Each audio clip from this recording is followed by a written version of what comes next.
yeah, so these are the things I'm going to cover today. And like I said, just sit back, relax, maybe have like a Post-it note next to you, try split screen. And then that's the thing that you try. All right. Don't feel like you have to do everything today, and you will get this resource. And hopefully that recording, yeah, the recording started. So I will also post this recording in a resource that I'm going to provide you at the end with as well. So you don't have this resource now, you will get this at the end. All right, so first thing I want to talk to you about today is grouping tabs. All right, so you got lots of stuff to review in your Google Classroom. Wow. It's a lot more than it was earlier. All right. So grouping tabs is really easy. All right, and again, sit back and relax. We just right click on the tab, and here it says add tab to new group. When we do that, right, we get this circle, a little squiggly around our tab. We can pick a color. We can name it, right? So maybe I'm doing my grading and I want this to be my grading group. I hit enter, all right, and that's it. So now I have a group I created around this tab. Now I can add other tabs to this group, right? So maybe I want to add this tab to this group. See how it automatically moved it for me? Then maybe I also want to add this tab to the group, all right? Again, just right clicking. And if you don't have a mouse, because I'm cheating and I have a mouse, but everybody should have a wireless mouse or even a plugged in one. My other one has a cord, but it's still USB. All right, I'm waving it in front of my camera. Like you're my students. But 2 fingers on your trackpad, right? Click at the same time. That's a right click on your trackpad. Add this one to grading. Now these tabs, they'll move as one. So if I pull on grading, all right, and let me bring, yeah, now I can move these tabs around. So let's say I open up these tabs and now I'm like, oh, I have to start my class in a minute, but I want to keep this open because I'm only teaching for 10 minutes and then I want to come back to grading, but I don't want the kids to see this. I just pull down on my tab's name, like the group's name, right? And then I minimize it and they can't see it, right? They only see the tabs I still have open. Maybe I only share this window, right? Because if I'm only sharing this window with the kids, I leave that up for them to see. And then I can come into my Chrome here, find my group of tabs and grade right over the top. So if I was only sharing the window that I just had up, right, this window that's in the back, and I'm only sharing that in my Meet or my Zoom, they won't see this and I can grade right on top of it, especially if you're only working on one device. All right. So again, how to do this is in the resource I'm going to give you at the end. So if you're already feeling overwhelmed, just take a deep breath. You got this. We're going to get through this together. Plus, we work in Woodbridge Township. You know my name. You've got my email, right? So don't worry. If you want to remove something from the group, you just right click it and remove it. All right. If you want to get rid of the group entirely, you can just right click on it and close it. You can right click on it also to rename it, change the color, right? Maybe red tabs are the tabs you don't show your kids. Blue tabs are the ones you do. Whatever works for you, right? You could also move the whole group to a new window by right clicking like that. So if you didn't want to drag them, you won't have to. All right, so that is grouping tabs. Again, you might use it, you might not. It honestly, you won't hurt my feelings if you don't use it. The next thing I want to talk to you about, and again, we're flying through, so you'll get resources at the end to help you. Another thing, if you're on a Chromebook, is grading is annoying, especially if you're grading from multiple platforms. So traditional split screen, bring your eyes up to the upper right-hand corner. So upper right-hand corner, if you hover over it, it's called restore. Right? If you long hold on it, so I'm holding down, you get these 2 arrows, right? And notice no more dragging to create a split screen, right? We just select the arrow. So long hold, and I just pick one of the arrows. If you're following my cursor. Actually, you know what I can do? I've got my accessibility features on here. There we go. All right, so up here, see here? Split screen. But I find this also doesn't work for me. Anybody else? This doesn't work. I don't like it.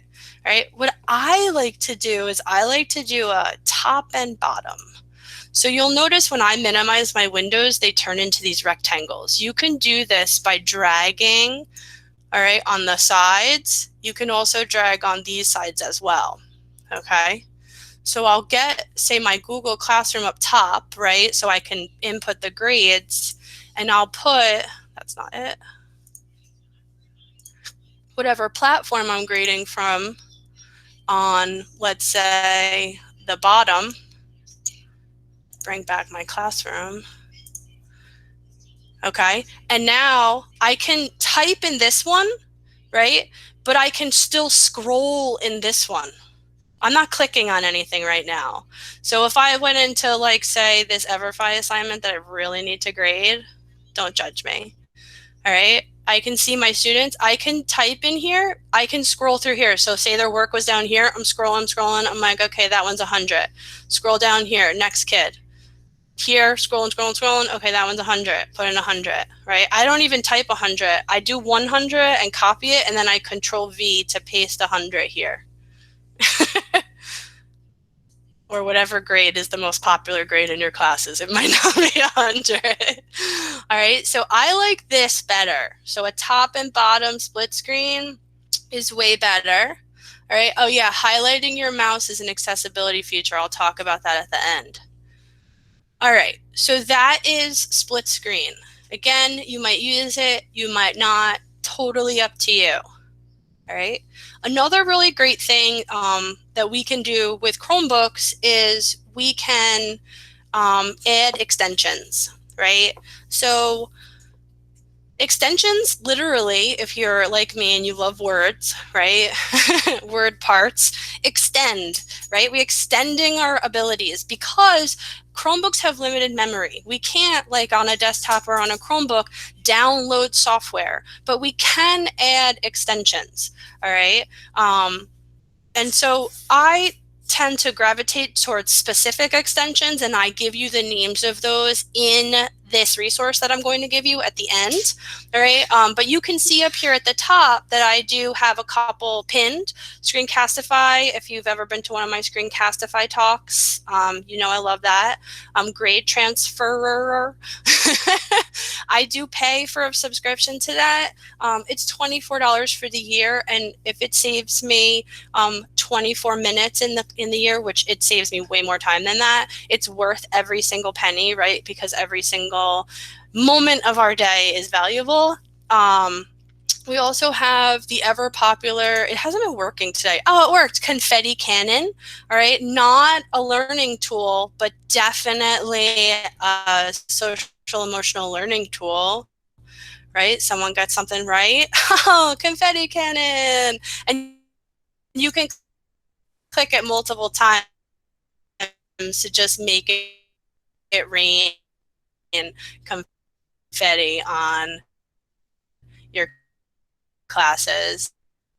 This is a really popular one, guys, and I teach 7th and 8th graders, right? Too cool for school, and they'll have Bitmoji, which is super popular. Don't have pinned or hidden readily available. You can pin them and make them blue, all right? Or you can, if you don't want your kids to be distracted by them, you could unpin them, right? So maybe if you teach elementary school, you teach the kids, like, if there's no confetti cannon viewable, then we're not getting confetti cannon today. Or you take it away, right?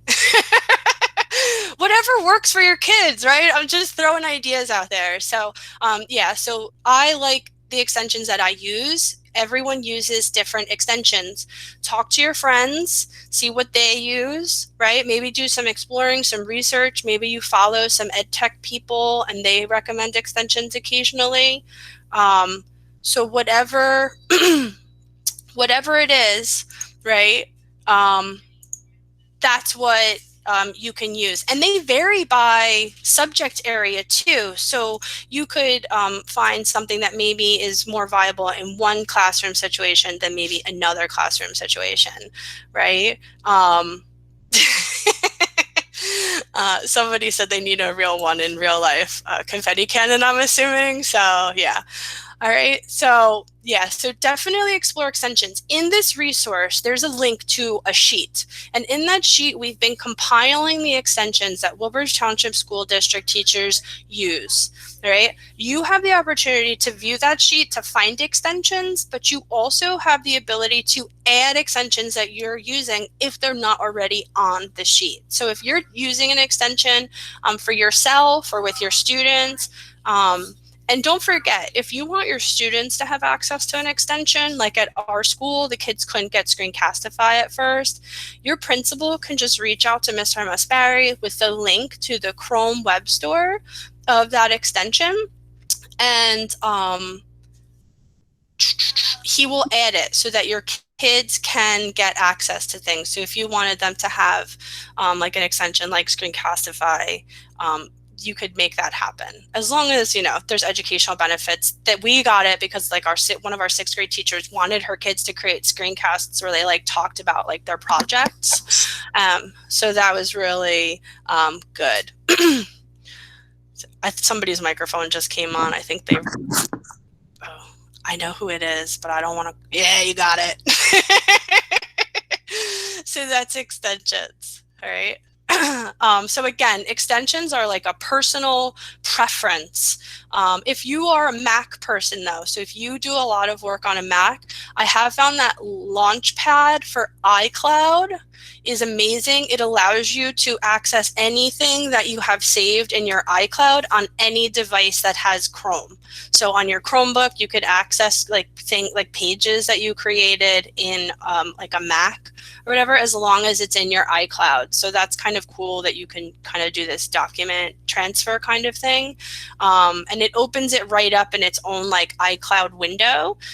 So you can like, you might not be able to transfer the documents because Apple documents are so different than Google or Microsoft documents, but you would be able to like copy and paste or like get information or whatever. So yeah, I used to use that a lot. I used to have a MacBook Pro for some reason. And yeah, that's why I have the extension, because I'm a Google gal. All right, so yeah, so check out the resources for extensions. If you have any questions about the extensions that I talked about, you can definitely reach out to me at any point, and we can talk about the benefits and non-benefits of different extensions. But the next thing I want to talk to you about are shortcuts. So shortcuts are awesome. So anytime you open a new tab, you actually see some of your shortcuts underneath the Omnibox here, right? And you can actually add to these shortcuts. So if you had specific websites that you frequently go to, right? Like I have one for Outlook and Chat and the Gradebook and Drive. I use all these resources all the time, right? So adding shortcuts is really it's a time saver, right? So I don't have to type anything, right? I can just use my mouse to click on the things that I want. Another way that we can add shortcuts, and I'm going to use this website that I use with my students as an example, is through the Jelly Bean. So your Jelly Bean are these 3 dots in the upper right-hand corner of the screen. If you click on this and come down to where it says More Tools, and then here where it says Create Shortcut, right? And when you do this, it'll give you the opportunity to change what it's called. I usually get rid of any excess text, right? And then you click Create. And when you click Create, nothing happens, and that is perfectly normal, all right? So nothing should happen after you click Create. Your shortcuts are hidden in your launcher. So if you ever have like explored your launcher, again, bottom left-hand corner now, the little circle, So if you've never explored your full launcher, this is where all your shortcuts live. All right. So you can have a bunch of shortcuts. So if you use certain websites all the time, you could just have shortcuts to them. And the cool thing about this is that any Chromebook that you log into, these will be there. Okay. So it saves it to your account, not to the Chromebook. So I added VidCode, so you'll see that on the next page here. All right, so this is where that extension went. For some reason, these two things live here, and then I have like a whole other page down here, so I don't know how that works. But yeah, so that's shortcuts. And then another cool thing that we can do with shortcuts is we can add them to the shelf. And we can do that just by, again, right-clicking on them and then pinning them to the shelf. I like the shelf. I use it as navigation. All right, so if I click pin to shelf, you'll see the icon pop up down here. And then you can decide, right-click, how you want these to open. So it can open in a new tab, but it can also open in a new window. So I'll do that just so you can see what it looks like when it opens as its own window. And the nice thing about this too, and again, if you're only working on one device, and if you're only sharing one window with a kid, they won't see this, right? So if I was working in this for whatever reason, and I could minimize it just by clicking. So you'll notice on the shortcut, so you'll notice I have one for Google Meet, right? So that's where you guys are hidden. I don't have my Meet tab here, so I can just keep that minimized. And even if I accidentally like minimize this, it's not the Meet in the background, right? I decide what I want you to see, and you don't need to see the Meet, right? So that's just another way that we can use shortcuts. And if you decide you don't want them there, you can unpin them, or you can completely uninstall them, and then they won't show up in your launcher anymore. All right. So that is shortcuts and shelf. Cleanup and updating, there's a couple of resources in this. Those are the same resources in this Google Classroom that I'm going to give you. These are resources for you, but these are also resources that you can share with your students. So I let teachers just copy this or copy and modify depending on who you're working with. These are links to PDF. So you can just right click to copy the link address and then paste these in your own classroom stream so that the kids have access to them. And your teachers. So if you know teachers that might benefit from having this information about updating, this is not accurate. I have to update this. We're on 89 now. It's really important that you clean up your device. Chromebooks have 0 storage. So the more stuff you have in your files under your downloads, right? And again, your files are in your launcher. So your launcher, this is your file. So everything that you download gets saved here. And if you don't clean that up, all right, you're using so much memory. So either save it to your drive so you can have it forever, or just delete it completely. All right, and this is definitely something if your students are complaining that their devices are running really slowly, all right, have them clean up that files, and then also have them clear their cache and cookies. And the walkthrough for that is here in this PDF. All right, and this is also for teachers. So if your teachers keep complaining that their devices are running slowly, you should also remind them of these things. And I'm going to give you a link to this classroom at the end. There are 2 links I'm going to give you, so hang tight. So that's cleanup and updating. All right, updating is super important if you're on a school device, because you'll get kicked off the Wi-Fi and like it just doesn't work properly. And the last thing I'm going to talk to you about is accessibility. You saw me access my accessibility features over here. If you don't see this here, go to the settings, and if you go under where it says advanced, you'll be able to, it's not going to load. There's just way too much stuff open right now. But advanced accessibility, and then there's just a toggle. You just click it and then your accessibility features will show here. And there's tons of great stuff that you could use, but that also your kids can use. And some of these, when you activate them, they show up directly down here on your toolbar, right? So if I needed to use diction because, you know, I have trouble typing or whatever, I could have that right here. And things like high contrast mode, where maybe if you're helping a student and this is hurting your eyes, you could quickly toggle it off so you could see, okay, what are we doing? And then quickly toggle it back on for them after you've explained what they need help with. So accessibility tools built right into the Chromebook. But as far as extensions go, Woodbridge Township actually bought everyone Read and Write for Google Chrome. And some of us got training in this, and I included that training in the resource I'm giving you, because there's a bunch of really great tools that the kids and you have access to in terms of being able to manipulate content on PDFs. So for example, if I was a student and I, didn't know what this word was, there's a built-in dictionary. All right, so I could get a definition. There's also speech to text. So if they highlight a word and click play, or if they don't highlight something and they click play, it'll read everything.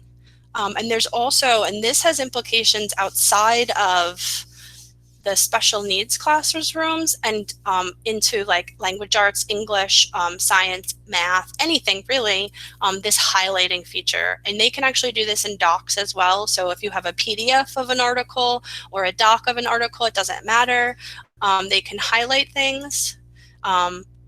So if they highlight all of the main ideas in blue and highlight all of the supporting details in pink, right? And then they can actually collect their highlights, and when they click on this, they can decide position or color. So we would do position so that everything stays nice and neat. And it will open a separate doc that gets automatically saved. Donna, can you please mute yourself? That gets automatically saved right into their Google Drive. And so this will have an organized version of their notes by position. So because this was on top of this, right, it'll organize it like that. And this is a link back to the original document. So if they accidentally close this and you were like, no, you're not finished, this is unacceptable. They're like, I can't find it, I closed it. They could click right on this link and it'll take them right back to the original document that they were working in. So that is Read and Write for Google Chrome. And like I said, the full training for that, it's a video. It's in this resource that I'm going to give you. Okay, so that is accessibility. So I know that you have a ton of questions, but unfortunately, and by design, we're almost out of time. So let me, and I know some of you have other meetings, so before we get into any conversation, yes, for research, it's brilliant for research. I kind of wish that I still taught language arts, because I would use this highlighting tool, and I think they were trying to add it to slides. So I'm not sure if it works on slides yet, because I haven't paid attention to the updates, because this year's just been, right? Just stick to what you're good at. But so that's the link to the classroom. So if you wanted to join the full classroom, I've been trying to put as much in there for teachers as possible in any trainings that I do. But if you don't want to join the classroom and you just want the PDF, that's here. So you could click on that link and then you could add the PDF to your drive. So that's it for my talk.